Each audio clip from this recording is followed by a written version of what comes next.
Tu cherches quoi là? Je sais pas ce que j'ai un mal de crâne là. Mais t'as bu de l'eau aujourd'hui?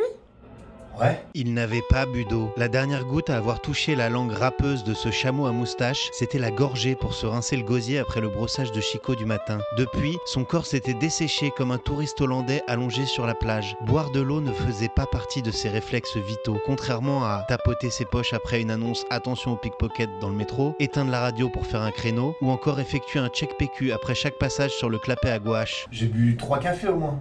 Ah bah super, au moins le transit ça doit tourner à plein régime. Hein. Après, faut pas t'étonner si t'es en mauvaise santé.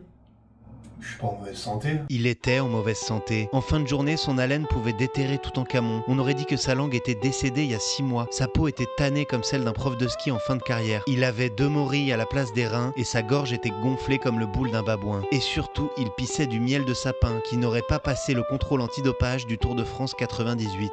Mais tu voudrais pas que je t'offre une gourde pour ton anniv? Elle pouvait se le permettre, car pour ne pas gaspiller le plastique, elle possédait la bagatelle d'une 30aine de gourdes en alu. Cependant, il préférait encore recevoir un pénalty dans les châtaignes qu'un bidon métallique pour son anniv. Se trimballer partout avec un Jéroboam en alu rose qui ne tenait dans aucune poche ne le tentait guère. De toute façon, sa vessie approchait de sa date d'obsolescence programmée, alors autant ne pas la pousser à bout en sirotant de la Contrex toute la journée. Non, je vais prendre un Doliprane plutôt.